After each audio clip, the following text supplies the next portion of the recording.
My name is Dr. Daniel Fox. I'm a licensed psychologist in the state of Texas and an expert in the area of personality disorders. And today, I wanted to ask you if you think it's possible to die of a broken heart. Well, what if I told you that there's actual medical evidence that that just may be possible? And based upon my work with individuals with borderline personality disorder, as well as those with traits of borderline personality disorder, that there is anecdotal evidence to support that maybe they are at a higher risk than those that do not have these traits. So let's talk about this. So this is called the broken heart syndrome. Now, broken heart syndrome is a recognized medical condition that is also known as stress-induced cardiomyopathy. Now, many believe that the actress Debbie Reynolds, that she died from a broken heart after the sudden and surprising loss of her daughter, Carrie Fisher, or Princess Leia. Now, there's also those who believe that Johnny Cash also passed away because he died less than 4 months after his wife, June, passed away. They're saying that this is an additional evidence of broken heart syndrome, but there's actually more to it. There's medical evidence. Now, in 2005, Johns Hopkins School of Medicine, they claim to have proven that someone can die of a broken heart. Now, they studied patients with unclogged arteries who had heart attacks after emotional stress. Now, this emotional stress could be the sudden death of a spouse, a parent's sudden death, a car accident. So the shock of the car accident, not the actual car accident itself, a fierce argument, and so on. And they found, that these stress levels, these stress hormones in the blood were up to 3 times higher than what is usually found in heart attack victims. Okay? So the symptoms of broken heart syndrome are similar to those of a heart attack, but they are not caused by blocked arteries. Instead, the condition is believed to be caused by a surge of stress hormones. And now these include adrenaline and cortisol, which narrows the arteries and they temporarily limit blood flow to the heart.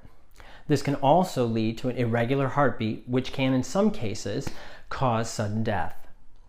So now further research, as I'm working to pull all this together, research has found that hormonal factors are associated with borderline personality disorder traits. And there is support for the role of hormones in the expression of maladaptive behavior in men and women. So the question becomes, is there a link between borderline personality disorder and broken heart syndrome? Well, I believe there is. So let's dig a little bit deeper into this. Now, it is not uncommon for spouses who have been married for decades, for a really long time, to die within hours or days of one another. Now, what I've noticed, and the research states that it's hours and days, but really, typically I think that a lot of us see it within the year period. And studies, so when we talk about marriage, before we get into the studies, when we talk about marriage, a lot of folks believe that individuals with borderline personality disorder don't get married. And that if they do get married, well, that they must quickly divorce and that the marriages fall apart in a massive burning flame of wreckage. And that actually isn't true. So what's found is that when we look at marital status of individuals with borderline personality disorder, about 60% of those are married. Now that's compared to 85% of people that are married by age 40. So if you have borderline personality disorder, 60% of those are married by age 40. Now if you don't, that's 85% are married by 40. So fewer individuals with borderline personality disorder are getting married. But here's an additional interesting point, is that people with borderline personality disorder do not have higher divorce rates than the general population. By an average age of about 40, okay, the divorce rate for people with borderline personality disorder is around 35%. And this is actually in line with the average divorce rate in the United States. I know a lot of folks believe that it's 50%, but it is actually found to be 35%. So we don't see a higher divorce rate in individuals with borderline personality disorder. And that's contrary to, I think, a lot of of folks' beliefs or conceptualization of what borderline personality disorder is. But this video isn't about marriage and borderline personality disorder. We're talking about broken heart syndrome. So we know that if individuals have higher stress levels, right, they have higher hormonal levels, people with borderline personality disorder traits and disorder, so they have higher stress levels and hormones, that they do get married. And at that separation, does that put them at higher risk for broken heart syndrome? Well, I believe it does. Okay, so what are some things that can help to mitigate some of those broken heart syndrome issues? Well, people are less susceptible to broken heart syndrome if they have close family members, community support, and strong religious beliefs. Now, religious beliefs, some people are like, oh, well, why do you need religion? But sometimes it can be just a spiritual belief, a spirituality, and that I think is for everybody to decide on their own. But what's interesting about these three factors is that these are issues that are usually difficult for individuals with borderline personality disorder. They usually have difficulty with their family members, difficulty with community support, getting support, appropriately reaching out for support. So these are areas that they tend to have problems with. And about beliefs. A lot of times individuals with personality disorders do struggle with some spiritual beliefs or religious beliefs. Now, in my therapy, I don't really dive into religiosity or religion. We sort of look at different ways that we're viewing the world. But I don't want to digress too much because we're talking about broken heart syndrome. Now, many of these areas, those three areas that we talked about, are impaired in folks that have borderline personality disorder.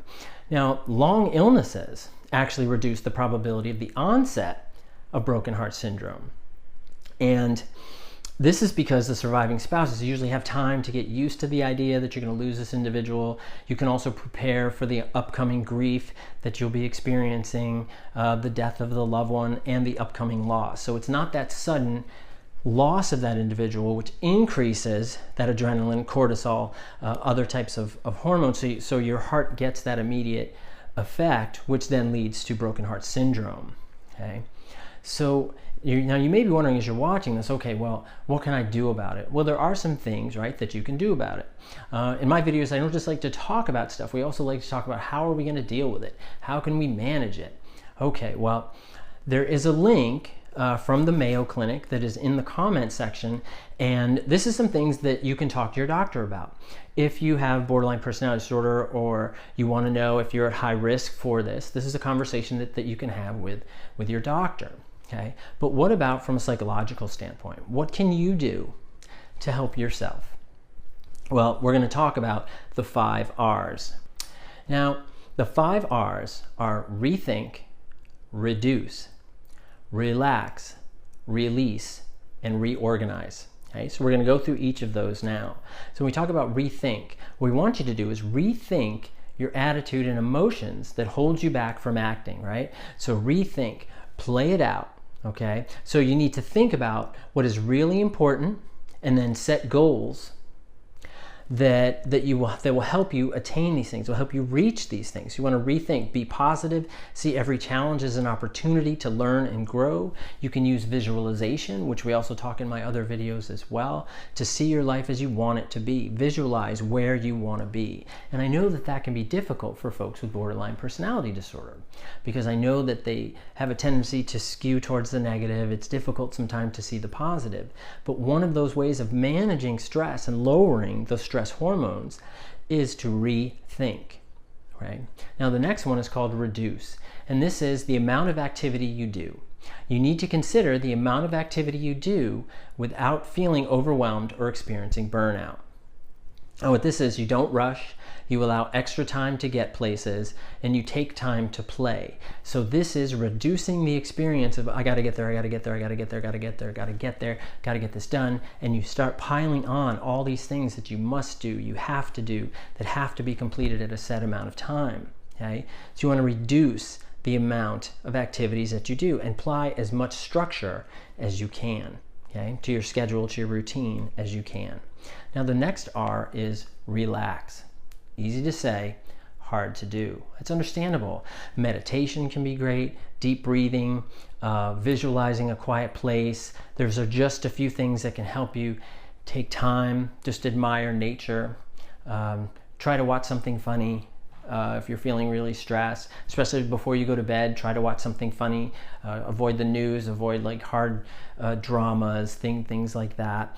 Find inexpensive ways to pamper yourself. What can you do that is a treat for you? Okay. If you want to do mindfulness, there's a lot of different mindfulness things that you can do. And in my previous videos, we talk a lot about different mindfulness techniques. You can also Google mindfulness and look for an activity that fits for you. Okay, so that's relax. Now the next one is release. And this is stress. You're going to release stress through physical activity. Okay, so this is exercise. Take the stairs instead of the elevator. Park a little further away from the entrance. And walk your dog. Do things, get up, get moving. Okay, motion moves the ocean to affect change. Okay, so that's important. So we want to get up and release that energy, because when we sit and we stew, it builds, and those hormones and the reactions build as well. So we want to manage that by releasing it. So stop worrying as best you can and act in a positive way. And that is exercising, taking care of yourself, getting up, moving, and burning off some of that excess energy that you may have. Okay? And then the last is reorganize. Now reorganize, you want to reorganize your life to reflect what is important to you. Okay? And this is take things one step at a time. When you do a statistical analysis and you look at someone's life and you look at what are called emergencies, now what they typically find is anywhere between 1 and 2% of someone's life is an emergency. What does that mean? That means 99 to 98% is not, but we tend to see it that way. We tend to major in the minors. Okay? And that's making something out of maybe not as impactful or stressful that it needs to be. We want to reorganize your life, manage your time, manage your schedule as best you can. Okay? Now, don't try to resolve all problems at the same time. Okay? And know your high times and low times, your high energy times and your low energy times. Okay? So for me in the morning, I'm a pretty high energy type of person. By the afternoon, I feel that I'm slowing down a little bit because I get up pretty early. And then by the evening time, I know I'm slowing down. Okay? So I build that into my schedule as best I can. Okay? And I recognize that sometimes I'm not able to do that, that's okay. Okay? So remember that there are 5 things, manage stress, that you have the 5 R's. That is rethink, reduce, relax, release, and reorganize. Okay? Because what we want to do is, if individuals with borderline personality disorder are at a higher risk for broken heart syndrome, if we can lessen the stress that you experience, lessen those hormonal changes and the stress reactions that you have, you're at a less likelihood to experience broken heart syndrome. Okay? I hope that you enjoyed this video. I'd love to hear any comments or thoughts that you may have, and let me know how the 5 R's are going for you. Which of the 5 R's do you use? What are some of the ones that you use? Put the comments in. I know folks are reading them and it's really helping them a lot. If you've enjoyed this video, please watch some more, and subscribe if you'd like to learn more about borderline personality disorder and other personality disorders as well. So thanks for your time. I appreciate it, and have a good day. Bye-bye.